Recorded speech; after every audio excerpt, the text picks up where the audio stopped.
Okay, so let's jump right into a deep dive into a specific source today. We're unpacking key observations and insights found within excerpts from Max Blumenthal's book, Goliath, Life and Loathing in Greater Israel. Right. Our mission here is really to walk you through this particular document, sort of Mhm. act as your guide to the details, the anecdotes, and, well, the perspectives the author presents. Exactly. We're focusing purely on what this book brings forward, its specific lens on politics, daily life, particular incidents, and the various viewpoints described within Israeli society and also in relation to Palestinians. Hmm. And it draws on interviews, reports, personal experiences that the author recounts. So it offers a very specific look, sometimes, yeah, a challenging one, into the dynamics it describes. Got it. So the book sets the stage by looking at the political landscape, particularly around Operation Cast Lead, leading into the 2009 elections. It paints a picture of a pretty significant shift happening then. It really does. The author observes how the climate, after Cass lead, saw this noticeable move to the right. He notes voters abandoning previously left-leaning parties like Meretz.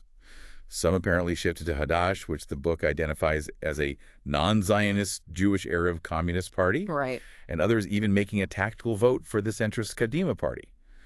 The idea being, it seems, to try and block a Netanyahu win. And the outcome of that 2009 election, as the book describes it, was, well, pretty dramatic, wasn't it? It quotes Tzipi Livni calling it the most right-wing government in Israel's history.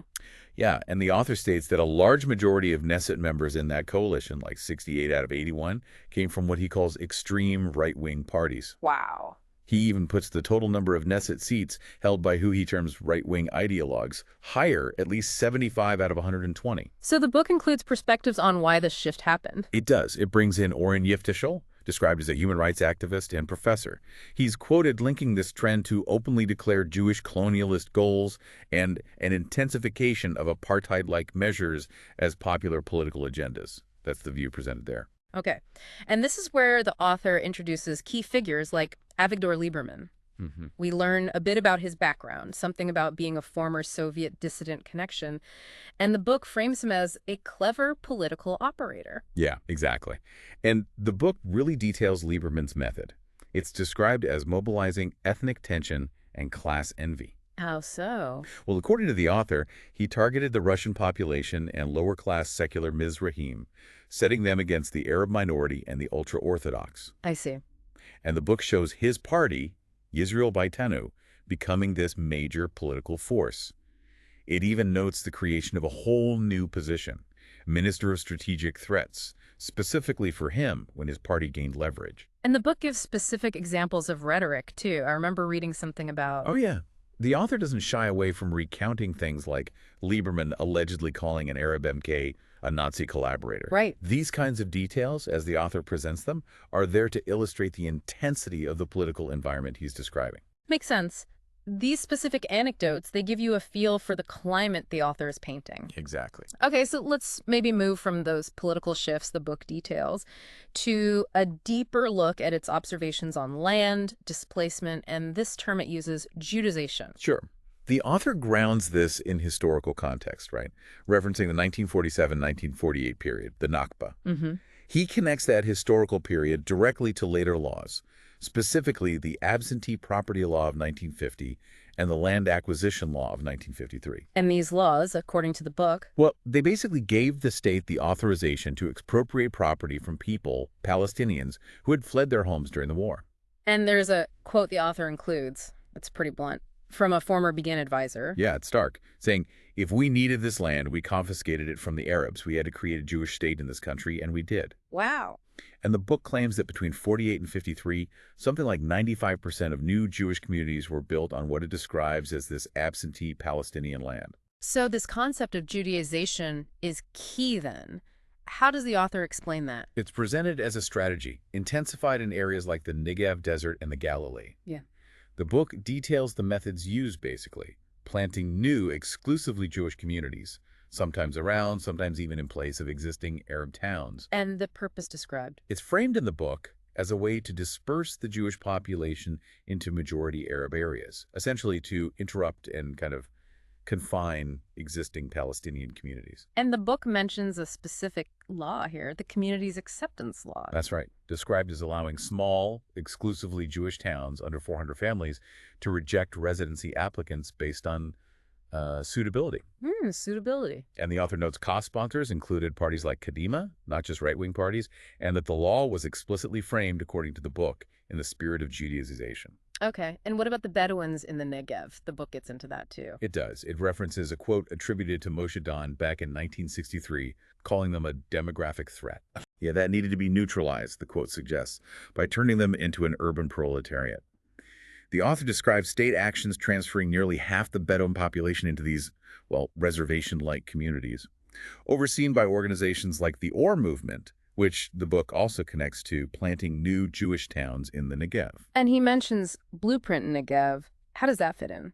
The book says that was marketed, particularly to American Jews, promising upscale amenities, pools, spas, that kind of thing. Right. And it was framed by figures the book quotes, like Rabbi Asher Lopatin, as pure Zionism. So the author provides specific examples of this impacting people, homes, land. Yeah, really concrete and often quite difficult examples. He describes the demolition of Palestinian homes in Lon Pod, like the Abu Aid family camp, Damash village, I remember reading about that. and the story of Ali and Farida Shaban defending their home. He also recounts the case of Nuri El-Akbi, who was sentenced to prison for an unlicensed garage, but the author links it to his activism after his family was removed from Al-Araqi village. And Jaffa, too. The book paints a picture there. A very vivid one. Describes its history as the Bride of the Sea, but then details the changes after 1948. Renaming streets, Fuad Dajani Street becomes Dr. Paul Ehrlich Street. A hospital, Dajani Hospital, becomes Zalon Geriatric Center. So erasing the past, in a way. That's how the author presents it. He notes the ruins of the Manshia neighborhood are buried under Charles Clore Park, which, he adds, contains a museum honoring the Irgun. Which the author describes As a right-wing Zionist terror outfit involved, he says, in mass executions and expulsions in 1948. So these examples are used to illustrate the author's points about the ongoing effects of these land policies and historical events he's describing. Okay. Moving on then, the author recounts specific conflict incidents and the public reaction he observed. He revisits Operation Cast Lead, right? But with some really specific, troubling detail. Yes, he describes actions he attributes to the Javadi Brigade in Gaza City's Zayton neighborhood. Very grim stuff. The book recounts the Simoni family incident, soldiers entering their home throwing a grenade, shooting Ataya al-Samuni, leaving him to bleed, corralling about 100 family members into a storehouse, forbidding them to leave, shouting, "You are bad Arabs." And preventing ambulances? For days, according to the account in the book, he quotes a soldier shouting, "Go back unto death," in Arabic at men trying to help the wounded. Really harrowing details presented. And the book looks at the Israeli public reaction during Cast Lead as well. It does. It notes mock elections in high schools, showing strong support for Yisrael Beitenu, Lieberman's party. Polls indicating its popularity among college students, too. Why was that, according to the source? The author includes an explanation he attributes to Alex Miller, tying it to loyalty and national honor, especially for youth about to join the military. That's the perspective offered. Okay. Then there's the May 2010 Gaza flotilla raid. The book goes into detail there, too. He mentions a bombing in Gaza earlier that day, provides context. And he includes this sarcastic GPO email from Danny Seaman about Gaza restaurants, setting a tone, maybe. Then the book describes the Israeli soldiers taking control of the Mavi Marmara, and specifically gathering items like knives, but placing them next to keffiyehs and Qurans. The author suggests this was groundwork for a propaganda campaign. And he includes passenger accounts, people he interviewed. Yeah, like Lubna Masarwa, who witnessed soldiers joking after the incident. And this led her, the book says, to realize we must not be human in the eyes of the Israeli soldiers. That's her reported feeling. What about the government response described in the book? It mentions the Army spokesperson's unit putting out a press release accusing attackers of being al-Qaeda mercenaries. Which was later retracted. Which the author notes was later retracted, yes. Yep.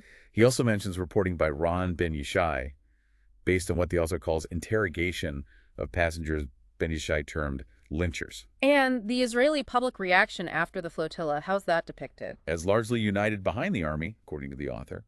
He cites polls showing 46% of Jewish Israelis felt the army used the right amount of force.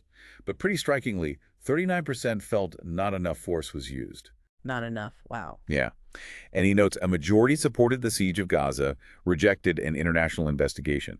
And interestingly, President Obama's disapproval rating among Israelis apparently jumped to 71%, even though he didn't condemn the raid itself. And finally, on this point, the book recounts an incident in the Knesset involving M.K. Haneen Zawabi. Right. A very tense scene described. She called the raid an illegal pirate military operation. And the reaction. Heckling from other legislators, shouts of, "Go to Gaza, traitor!" calls to strip her parliamentary privileges. And the author makes a point of noting the absence of widespread condemnation from figures like Zippy Livni. Okay.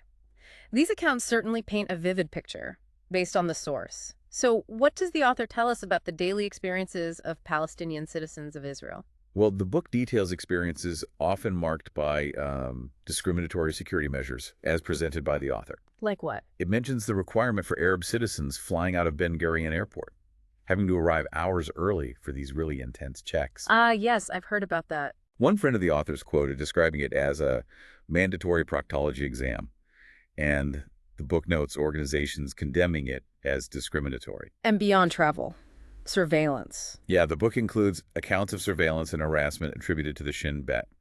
Interrogations of, non-activist Haifa University graduates Ala and Amir are mentioned. Mm-hmm. And the cases of Amir Makul, his home raided, laptops, phones taken, and Lehi Rothschild, an activist detained at the airport, interrogated, and reportedly told, "We are watching you." The book also brings up the October 2000 events. Yes, the riots, stating that young Palestinians demonstrating in solidarity with those in the West Bank and Gaza were shot by border police. 13 deaths, many injuries reported in the book. And the official response at the time? It mentions Prime Minister Ehud Barak's instructions to security chiefs, reportedly giving them the green light for any action necessary. The author also notes the Orr Commission findings, which he says admonished the state for discrimination, but were essentially ignored. So how do the young Palestinians the author spoke with feel about all this? What do they want? He presents perspectives from people like Ala and Amir again, describing a desire for just basic equality. Better schools, parks, urbanization, things like that. Makes sense.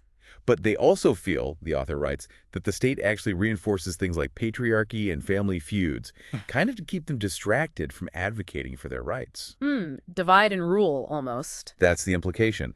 And Amir is quoted feeling deeply insulted by government officials, calling them a demographic threat or a demographic bomb. Yeah, you can see why. What about education? Attending Israeli schools? The book touches on that, too.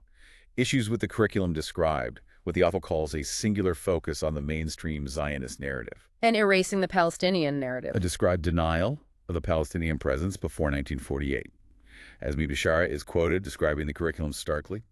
A Jewish teacher, Jewish teachers. An Arab shepherd, Arab shepherds. Just highlighting the lack of positive representation. And there's a story about Jerusalem, Diala's story. Yeah, that's particularly poignant, as the author recounts it, about the center of life policy. How does that work? Well, it can force Palestinian residents of Jerusalem, if they marry someone from the West Bank, to move into areas like Kufr Aqab to keep their Jerusalem residency. And Kufr Aqab is described as? Is a big refugee camp, in Diala's words quoted in the book, where people become refugees simply because of who they fell in love with. And she recounts her husband's arrests, too. It's a tough picture. And just the physical act of crossing checkpoints, like Kalandia. The book describes that, too. Soldiers blaring orders over loudspeakers, people navigating these, metal cages. It's presented as part of the everyday reality for many, illustrating the environment for Palestinian citizens described in the source. Okay. Turning now to state institutions, control mechanisms, how does the author describe the judiciary's role and its connection to the military? Well, the book highlights specific individuals, like Einat Ron, described as a magistrate judge who approved gag orders. But the author notes her previous role as chief military prosecutor, stating she actually advised the army to lie to cover up killings, and that she was subsequently promoted. So that's presented as an example of the system, as the author sees it. He also uses the sentencing of Anat Kam for exposing illegal killings and Yuri Blau for possessing classified information as further examples illustrating his view of the system. And the military courts for Palestinians, especially for children. Right. The children's court at Offer Military Prison. The author makes a point about the courtrooms being in trailers. Why? What's the significance of that? He interprets it as reinforcing this illusion that the occupation is temporary, not permanent. That's his reading. And the Nabi Saleh incident? What happened there, according to the book? It recounts border police officers, Yaniv and Nadav, named in the text, allegedly beating both Israeli activists and a Palestinian, Ala Tamimi. Both Israelis and a Palestinian. Yes. And according to one of the Israelis quoted in the book, the commander came, asked which ones are the Jews, ordered the Israelis released. Just like that. Apparently so, according to this account, but told them, but the Palestinian is in deep shit. And Tamimi was left shackled during his trial, the book states. Okay, what about the education system again? Textbooks. The book scrutinizes that. Cites Nurit Peld Elhanan, who describes Israeli textbooks as lacking positive cultural or social aspects of Palestinian life, portraying Palestinians mainly as, quote, terrorists, refugees, and primitive farmers. And there was an anecdote about a child. Yeah, Peld Elhanan's anecdote, included by the author, about an 8-year-old Ethiopian child, apparently happy about the Mavi Marmara massacre after attending religious school, presented as an example of the effects of the education described. And the role of state-sponsored rabbis. The book discusses that. It does, yeah. It draws attention to their influence, describing them as promoting segregation and violence. It mentions Rabbi Yehoshua Shapira's statement about sacrificing life against Jews opposing Torah authority. And Rabbi Dov Lior. His views, too, including allegedly justifying killing enemy children in his book Torat Hamelech, according to the source. The author also includes this letter from rabbis' wives urging Jewish girls to avoid Arab men, noting it was even included in a high school study guide. Really? That's what the book states. And it points to government funding for groups like Hemla and Yad Lakim, which the book connects to promoting separation and conducting these so-called rescue missions of Jewish women from Arab men. And finally, under institutions, propaganda, or Hasbauer. Right, public diplomacy. The book touches on the Ministry of Public Diplomacy, figures like Yuli Edelstein, and it really explores the Brand Israel campaign. Focusing on? Tel Aviv, largely, particularly its image as a gay paradise. The author terms this pinkwashing. Pinkwashing, meaning? Meaning, he argues, using LGBTQ rights and culture to conceal or distract from human rights abuses against Palestinians. He gives examples like sending gay soldiers on speaking tours or featuring Tel Aviv prominently in the SF Gay Pride Parade. So these are all presented as various mechanisms of state control and societal influence in the book. That's the picture the author builds, yes. So in the face of all this described in the book, what does it say about internal dissent, resistance within Israeli society itself? The author definitely explores various forms of that pushback. He discusses this concept of change from inside. What's that? You know, where some Ashkenazi teens join frontline military units, hoping to sort of civilize their peers from within the system. Does the book see that as effective? Well, it presents critiques of it, cites figures like Yeshayahu Leibovitz, who warned way back that Israel could become like Rhodesia under a Jewish authority. Leibovitz strongly criticized the state, according to the book, for depriving Palestinians of rights. And more organized dissent. He introduces the Matzpen organization, describes it as the first organized iteration of anti-Zionism inside Israel. Their view. Viewing Zionism itself as a colonial movement, according to the text. Mentions figures like Akiva Orr and later Azmi Bishara joining their protests. What about refusal? Military refusal? Yeah, the book details the pilot's refusal letter initiative from September 2003. Led by figures like Yonatan, who refused missions they felt endangered civilians. And others involved. It notes the involvement of Yifta Spector, a six-day war veteran, who the author connects, maybe pointedly, to the USS Liberty incident. And it recounts the experiences of other refusers, including Yonatan facing difficulties, like getting fired afterwards. Are there examples from education, teachers pushing back? Yes, the story of Adam Cohen is included. A teacher who challenged his students about the occupation, encouraged them to protest, but after their military service. And the reaction to him? Backlash, as described in the book, summoned by the municipality, the education industry, even interrogated by the Knesset. So does military service itself ever change people's views, according to the book? It suggests it can. It looks at the Witnesses in Uniform program, sending officers to Auschwitz. According to a Haaretz summary of an Israeli army study, which the author cites, this program reportedly led to a drop in commitment to Jewish identity, state, and army values among participants, and a rise in commitment to universal democratic values. An unexpected outcome, maybe. Interesting. What about just draft evasion? Not necessarily political. The book includes accounts of that, too. People avoiding the draft simply because, as one person is quoted, it doesn't feel right. And the Army's response? A crackdown, the author says, an investigation into the New Profile organization, which supports refusers, and the Shin Bet reportedly targeting women activists involved. And finally, some people just leave. That's presented as another form of response. The author mentions Joseph Dana feeling burned out, or Rafi and Liz Magnus, who saw leaving as an escape from what they perceived as fascism. These is quoted calling themselves luxury refugees. So a range of dissent described. Now, bringing all these observations together, what does the book say about maybe rising extremism and social tensions?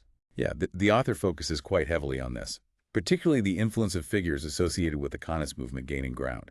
He highlights Michael Ben-Ari in the Knesset. What about him? Notes Ben-Ari appointing aides from Kachak, the banned party, observes similar bills getting passed, recounts Ben-Ari's actions in committees, like literally sits in his chair, grabs the gavel when the actual chair steps away.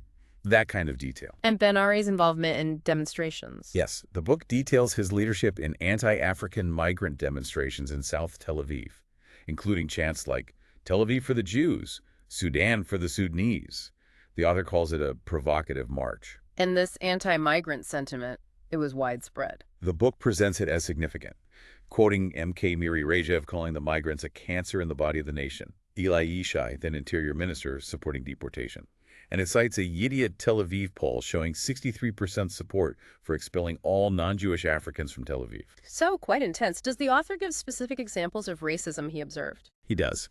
Incidents in bomb shelters in Ashkelon, for instance, where Russians allegedly refused entry to black residents during rocket fire. Wow. And the case of an 8-year-old Filipino child adopted by a Palestinian family in Jerusalem being arrested and deported. And journalists covering this faced problems. He mentions the experiences of journalists like David Sheen and his wife Anne, facing threats, harassment, shouts like, you should get raped by an African.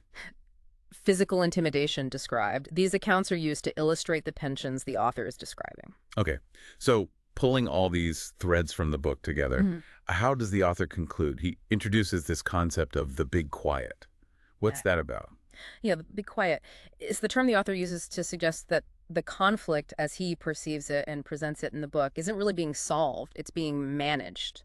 Kept simmering, maybe, but managed. And he connects this idea to Israel becoming more isolated, walled off. Exactly. He references the construction of border fences, the one with Egypt, a planned one for Jordan. And he brings in that metaphor quoted from Ehud Barak in the book of Israel maintaining a villa in the jungle. A fortress mentality, almost. That's the implication presented. And what does the book say about Palestinian resistance in this context? It briefly touches on the challenges, describing maybe a lack of a unified strategy beyond nonviolent protest in specific areas like the villages along the wall, though it does acknowledge partial victories, like forcing the rerouting of the wall in Berlin. And the past, the history of displacement, how does that fit into the conclusion? He revisits that idea, suggests that despite efforts described in the book to suppress or ignore it, that history continues to shape the present. The author uses the metaphor of ghosts looming over Israeli society. So the past isn't past. Not according to this analysis, no. And he touches again on those different forms of exit strategy or non-cooperation he presented earlier, draft evasion, people leaving the country.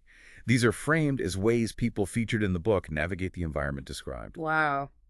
Okay, that is a lot to absorb, drawing directly from the specific observations within this one particular book, Goliath. It certainly paints a detailed, very complex picture, moving from those high-level politics or policies the author describes, right down to the deeply personal experiences and specific, often quite challenging incidents he recounts. It definitely offers a particular perspective, yeah.